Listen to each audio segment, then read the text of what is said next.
What's going on, everybody? I hope everyone is doing well. And what a night of mixed emotions. Celtics grab a huge win, but it comes within Marcus Smart's homecoming to the TD Garden, the final score being 131-91. As far as the game goes, this was one that everybody expected the Celtics to win, right? Because the Memphis Grizzlies injury report was unlike anything I have ever seen before, probably the longest injury report. You have no John Morant, no Marcus Smart, no Desmond Bane, no Jaren Jackson, no Xavier Tillman, no Derrick Rose. The list goes on and on and on. There was really only one way this game was going to go, but we do have to give some credit to Memphis and the guys that played tonight, because these are players that are 10 through 15 on the roster, G Leaguers. Some of these guys, this might be their only opportunity to play in the NBA, and they played like that tonight. For the first 16-18 minutes of the game, they kept it close with the best team in the NBA. But again, you're going up against the best team in the league, so it really only took the Celtics about 5 minutes of serious play for them to blow this thing open to a 20-point lead,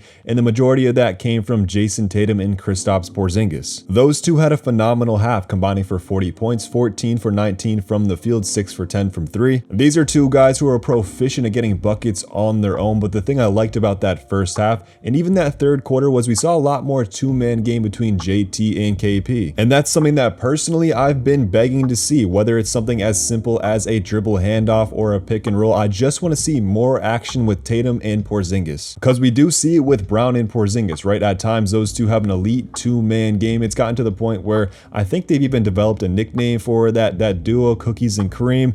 I don't know how I feel about it, but hey, I'll just let it slide. If it works, I'll let it slide. But yeah, more Tatum and Porzingis, it doesn't get much more dynamic than that. And especially after those comments the other day where Tatum compared KP, said KP was the Pau Gasol to his Kobe. So that sets the standard pretty high there. When it comes to the game tonight, though, I'm not going to stick on it and dissect it, because at the end of the day, it was a 40-point blowout against G Leaguers and third stringers. So the rest of this episode will be dedicated to talking about the beloved Celtic Marcus Smart. I know for some fans, Smart might be a polarizing player, especially those later years here in Boston, but I don't think there's any denying that he truly embodied what it means to be a Celtic. In Smart's 9-year career here in Boston, I probably missed 20 of those games. All the games that I watched, I can't remember a single one where he didn't bring 100% effort. And actually 100% isn't fair to say. It doesn't do him justice. It was more like 110%, because he was the guy out there sacrificing his body on a night in, night out basis for this team and for this organization. For me personally, being a longtime fan of this organization,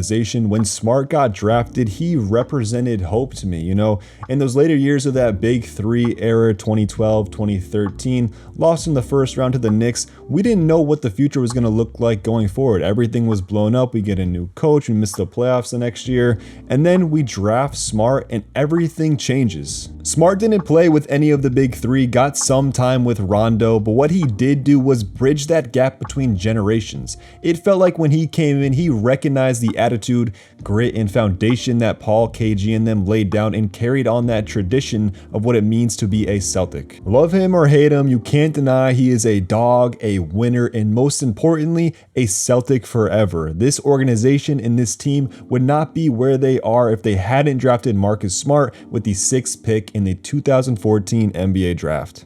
Wrapping up that little monologue, I'm thinking about all my favorite Smart moments, and there's just too many to name, but we'll go through a few. The block in the bubble, Game 7 on Norman Powell. This is my favorite one right here, though. Drawing those 2 clutch charges on Harden. I love that because I dislike Harden. I'm not going to lie about that. Or it's the magical left hand moment between him and JB in that Brooklyn series.